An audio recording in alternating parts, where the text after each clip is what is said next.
दोस्तों, आज हम जानेंगे केदारनाथ धाम से जुड़े कुछ रहस्य।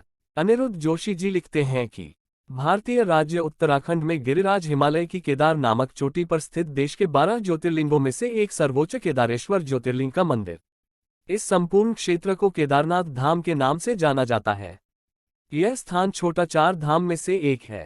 केदारनाथ धाम और मंदिर के संबंध में कई कथाएं जुड़ी हुई हैं। आओ जानते हैं इस संबंध में 10 रहस्यमयी जानकारी। शिवलिंग उत्पत्ति का रहस्य। पुराण कथा अनुसार हिमालय के केदार श्रृंग पर भगवान विष्णु के अवतार महातपस्वी नर और नारायण ऋषि तपस्या करते थे। उनकी आराधना से प्रसन्न होकर भगवान शंकर प्रकट हुए और उनकी प्रार्थनानुसार ज्योतिर्लिंग के रूप में सदा वास करने का वर प्रदान किया। यह स्थल केदारनाथ पर्वतराज हिमालय के केदार नामक श्रृंग पर अवस्थित है। केदार घाटी में दो पहाड़ हैं, नर और नारायण पर्वत। विष्णु के 24 अवतारों में से एक नर और नारायण ऋषि की यह तपोभूमि है। दूसरी ओर बद्रीनाथ धाम है, जहां भगवान विष्णु विश्राम करते हैं। कहते हैं कि सतयुग में बद्रीनाथ धाम की स्थापना नारायण ने की थी। इसी आशय को शिव पुराण के कोटि रुद्र संहिता में भी व्यक्त किया गया है।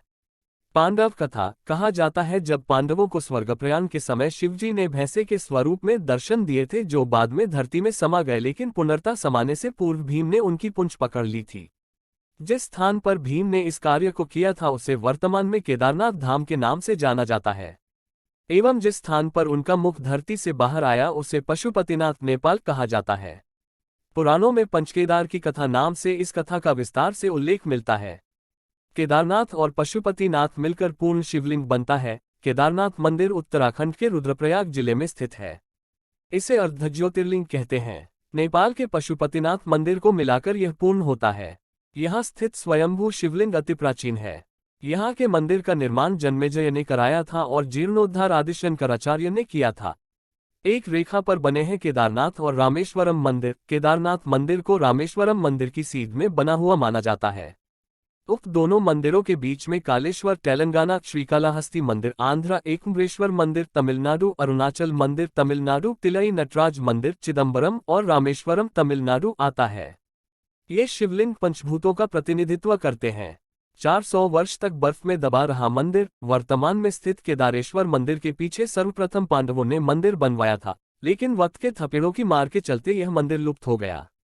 बाद में 8वीं शताब्दी में आदिशंकराचार्य ने एक नए मंदिर का निर्माण कराया, जो 400 वर्ष तक बर्फ में दबा रहा। तब इस मंदिर का निर्माण 508 BC जन्मे और 476 BC देहत्याग गए आदिशंकराचार्य ने करवाया था। इस मंदिर के पीछे ही उनकी समाधि है। इसका गर्भगृह अपेक्षाकृत प्राचीन है, जिसे 80वीं शताब्दी के लगभग का माना जाता है।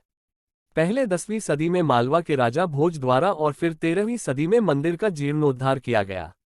400 साल तक बर्फ में दबा रहा केदारनाथ का मंदिर, और जब बर्फ से बाहर निकला तो पूर्णतः सुरक्षित था।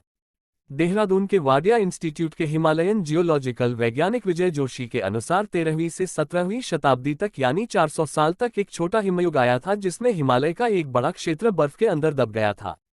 उसमें यह मंदिर क्षेत्र भी था। वैज्ञानिकों के अनुसार मंदिर की दीवार और पत्थरों पर आज भी इसके निशान देखे जा सकते हैं। दरअसल केदारनाथ का यह इलाका चोराबरी ग्लेशियर का एक हिस्सा है।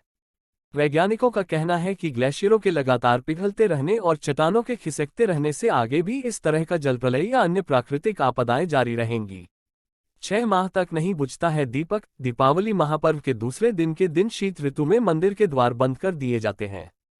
6 माह तक मंदिर के अंदर दीपक जलता रहता है। पुरोहित ससम्मान पट बंद कर भगवान के विग्रह एवं दंडी को 6 माह तक पहाड़ के नीचे ऊखीमठ में ले जाते हैं। 6 माह बाद मई माह में केदारनाथ के कपाट खुलते हैं, तब उत्तराखंड की यात्रा आरंभ होती है। 6 माह मंदिर और उसके आसपास कोई नहीं रहता है, लेकिन आश्चर्य की बात कि 6 माह तक दीपक भी जलता रहता और निरंतर पूजा भी होती रहती है। कपाट खुलने के बाद यह भी आश्चर्य का विषय है कि वैसी की वैसी ही साफ सफाई मिलती है जैसी कि छोड़कर गए थे। लुप्त हो जाएगा केदारनाथ। पुराणों की भविष्यवाणी के अनुसार इस समूचे क्षेत्र के तीर्थ लुप्त हो जाएंगे। माना जाता है कि जिस दिन नर और नारायण पर्वत आपस में मिल जाएंगे, बद्रीनाथ का मार्ग पूरी तरह बंद हो जाएगा और भक्त बद्रीनाथ के दर्शन नहीं कर पाएंगे। पुराणों के अनुसार वर्तमान बद्रीनाथ धाम और केदारेश्वर धाम लुप्त हो जाएंगे और वर्षों बाद भविष्य में भविष्य बद्री नामक नए तीर्थ का उद्गम होगा। तूफान और बाढ़ में भी रहता है सुरक्षित। 16 जून 2013 की रात प्रकृति ने कहर बरपाया था। जल प्रलय से कई बड़ी बड़ी और मजबूत इमारतें ताश के पत्तों की तरह ढहकर पानी में बह गईं, लेकिन केदारनाथ के मंदिर का कुछ नहीं बिगड़ा।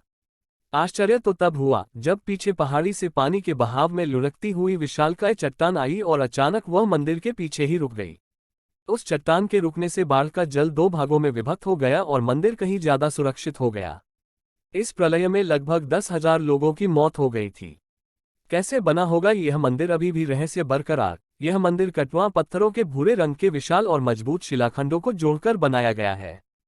6 फुट ऊंचे चबूतरे पर खड़े 85 फुट ऊंचे, 187 फुट लंबे और 80 फुट चौड़े मंदिर की दीवारें 12 फुट मोटी हैं। यह आश्चर्य ही है कि इतने भारी पत्थरों को इतनी ऊंचाई पर लाकर व तराशकर कैसे मंदिर की शक्ल दी गई होगी। खासकर यह विशालकाय छत कैसे खंभों पर रखी गई। पत्थरों को एक दूसरे में जोड़ने के लिए इंटरलॉकिंग तकनीक का इस्तेमाल किया गया है। निरंतर बदलती रहती है यहाँ की प्रकृति। केदारनाथ धाम में एक तरफ करीब 22,000 फुट ऊंचा केदार, दूसरी तरफ 21,600 फुट ऊंचा खर्चकुंड और तीसरी तरफ 22,700 फुट ऊंचा भरतकुंड का पहाड़। न सिर्फ 3 पहाड़ बल्कि 5 नदियों का संगम भी है यहाँ, मंदाकिनी, मधुगंगा, क्षीरगंगा, सरस्वती और स्वर्णगौरी। इन नदियों में अलकनंदा की सहायक मंदाकिनी आज भी मौजूद है। इसी के किनारे है केदारेश्वर धाम। यहाँ सर्दियों में भारी बर्फ और बारिश में जबरदस्त पानी रहता है। यहाँ कब बादल फट जाए और कब बाढ़ आ जाए कोई नहीं जानता। धन्यवाद, आपका दिन शुभ हो।